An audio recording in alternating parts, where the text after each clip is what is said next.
Salam, selamat pagi Bapak Ibu dan Saudara yang dikasihi Tuhan. Kita bertemu lagi dan saya meyakini kita semuanya tetap dalam keadaan baik dan sehat, tidak kekurangan suatu apapun. Ya, pagi hari ini kembali kita akan bersama-sama belajar firman Tuhan yang diambil dari Matius 8 ayat 1 sampai dengan ayat yang keempat dengan judul firman Tuhan mujizat dalam penyembahan. Nah, saudara yang dikasihi Tuhan, sebelum kita akan melanjutkan, mari kita akan berdoa mohon pimpinan Tuhan terlebih dahulu. Bapa Surgawi, kami bersyukur kepadamu Tuhan, karena Engkau memberi kesempatan untuk kami mendengarkan sabda firman-Mu. Berbicaralah, karena hati kami telah siap untuk mendengarkan sabda firman-Mu. Dalam nama Tuhan Yesus kami berdoa dan kami bersyukur. Amin.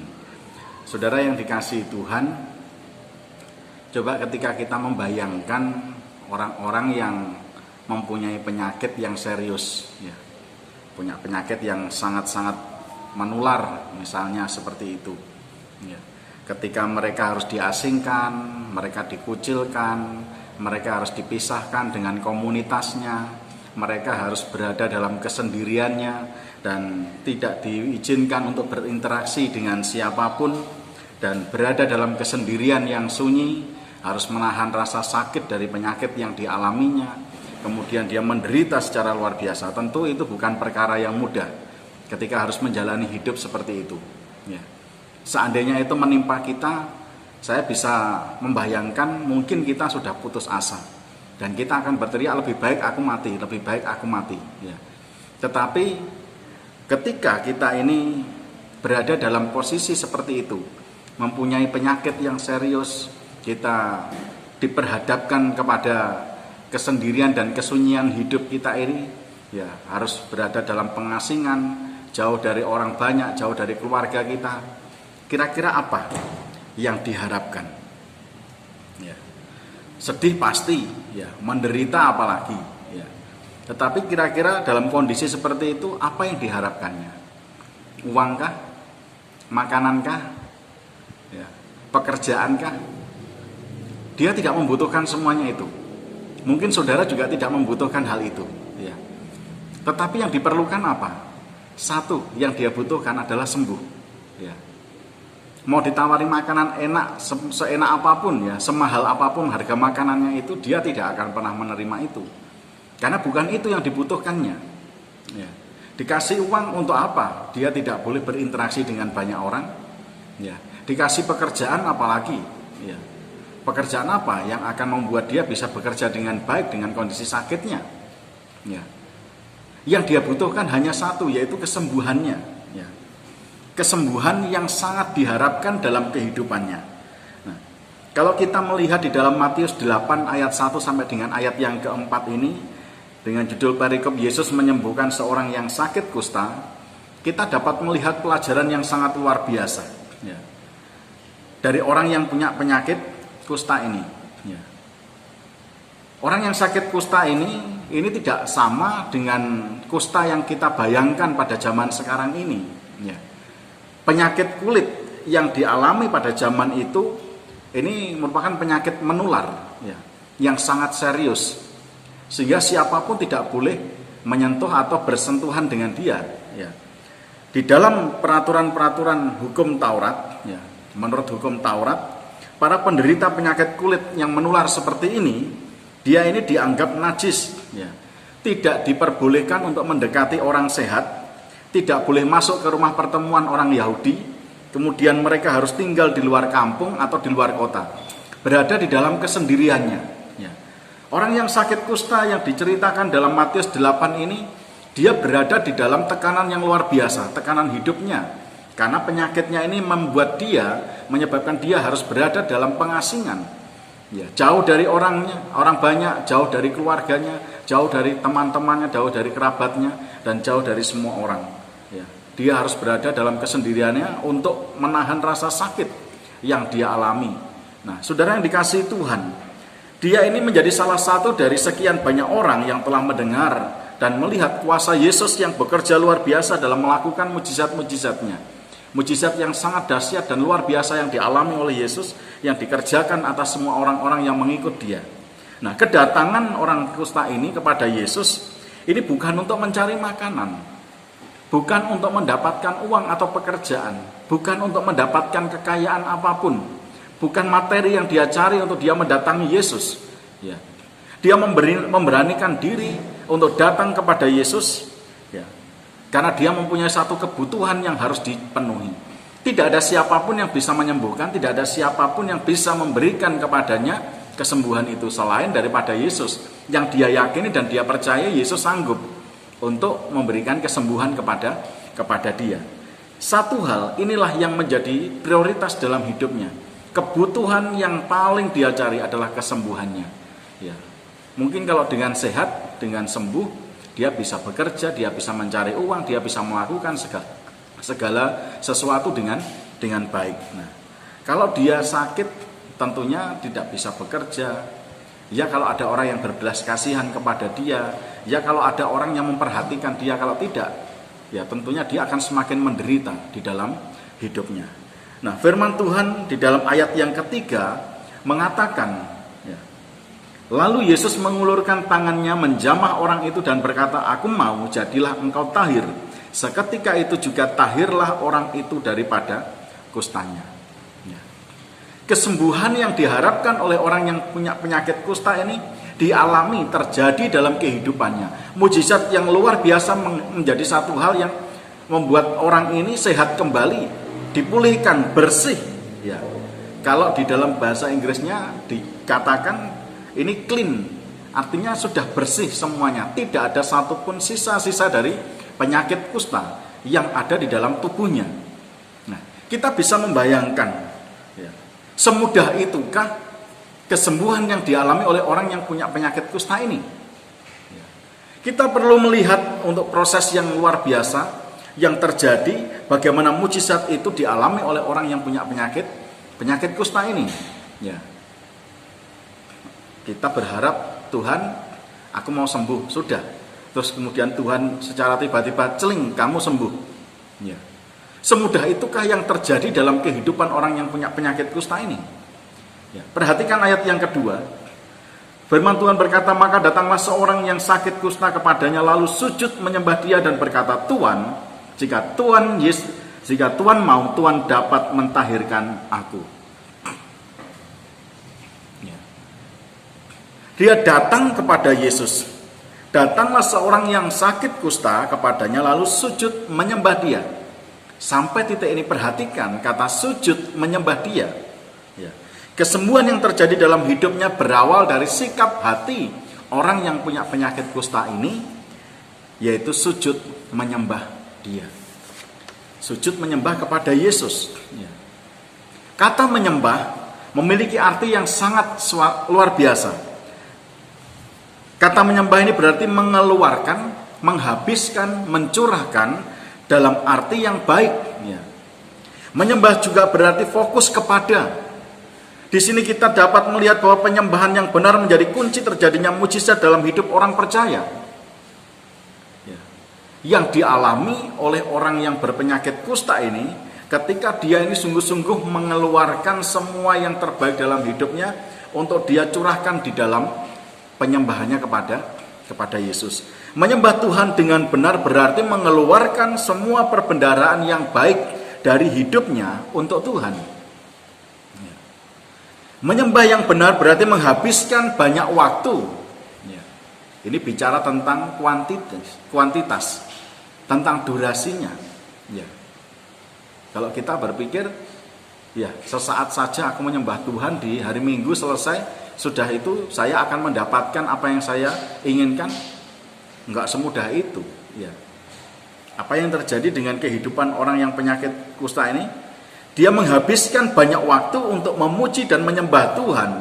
Dia tahu, dia mengikuti perkembangannya, bagaimana Yesus melakukan banyak mujizat yang luar biasa.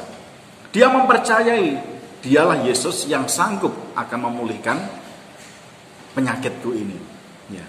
Dia menghabiskan banyak waktu, mencurahkan seluruh hidupnya untuk mengagumi dan memuliakan Tuhan. Dia juga menyembah Tuhan dengan artian bahwa dia fokus kepada Tuhan. Dia nggak fokus kepada penyakitnya lagi. Penderitaannya cukup bagi dia. untuk dia mengalami penderitaan yang luar biasa. Ya, sakitnya sudah cukup dia rasakan dalam hidupnya. Tetapi dia menyembah Tuhan ini ingin memfokuskan seluruh hidupnya kepada Tuhan. Memandang kepada Tuhan, melihat kepada Tuhan, dan dia memperhatikan Tuhan dalam seluruh hidupnya. Artinya bahwa dia dengan segenap hati dan dengan segenap jiwa memandang Tuhan sebagai Allah yang berdaulat, Allah yang berkuasa dan yang empunya segala kemuliaan di atas segala-galanya, baik yang di surga maupun yang di bumi. Ya. Itu sebabnya ketika dia menyembah kepada Tuhan, dia tidak memaksakan kehendaknya. Ya. Dia tidak memaksakan keinginannya kepada Tuhan. Tetapi dia berkata, Tuhan, jika Tuhan mau, Tuhan dapat mentahirkan aku. Kadangkala kita terlalu mudah mengklaim kepada Tuhan, Tuhan aku klaim, Tuhan sembuhkan, dan aku harus sembuh. Ya. Tidak semudah itu yang kita bayangkan dalam kehidupan kita. Bahwa proses yang dialami oleh orang yang punya penyakit kusta ini proses yang sangat luar biasa. Ya. Mengapa hal ini dilakukan? Mengapa hal ini terjadi dalam kehidupannya? Supaya nama Tuhan semakin dipermuliakan melalui kehidupan orang ini. Nah, saudara yang dikasihi Tuhan, jadi menyembah Tuhan itu tidak terjadi sesaat dan sesekali saja dalam hidup kita sebagai orang yang percaya, tetapi secara konstan dan konsisten untuk mempercayai, untuk mengagumi, untuk memuliakan dengan segenap hati dan dengan segenap jiwa kita. Dan menyembah Tuhan bukan untuk memaksa Tuhan melakukan apa yang kita inginkan, apa yang kita kehendaki, melainkan ada satu penyerahan diri secara total bahwa kita akan percaya bahwa Tuhan akan melakukan yang terbaik menurut kehendaknya, bukan kehendak kita. Dan inilah yang menjadi kunci keberhasilan dari doa dan penyembahan orang yang punya penyakit kusta ini. Ketika dia sungguh-sungguh sujud menyembah kepada Yesus, dia mengharapkan mujizat yang luar biasa terjadi dalam hidupnya. Sungguh dahsyat perkara yang besar terjadi dalam kehidupan orang ini. Tuhan sembuhkan, Tuhan pulihkan, Tuhan bersihkan semua penyakit kulit yang menular ini yang ada di dalam tubuhnya. Nah, ketika kita ini sudah mengalami pemulihan mujizat yang luar biasa dalam kehidupan kita, ada konsekuensi yang harus kita bayarkan kepada Tuhan. Kalau menurut adat dan kebiasaan dari orang-orang Yahudi pada zaman Musa, orang-orang yang sudah menjadi tahir dari segala sakit penyakitnya, mereka harus datang kepada imam. Ya. Di dalam ayat yang keempat, lalu Yesus berkata kepadanya, ingatlah, jangan engkau memberitahukan hal ini kepada siapapun, tetapi pergilah, perlihatkanlah dirimu kepada imam dan persembahkanlah persembahan yang diperintahkan Musa sebagai bukti bagi mereka. Ya. Yang akan menilai bahwa orang ini benar-benar tahir, benar-benar bersih hidupnya, benar-benar dia mengalami kesembuhan yang berasal dari kuasa Tuhan. Dia harus datang kepada imam terlebih dahulu. Dia harus datang ke bait Allah di mana imam ada di sana. Dia harus memberitahukan. Dan ketika imam itu menyatakan bahwa engkau sudah tahir, maka mereka itu harus memberikan persembahan ke sana.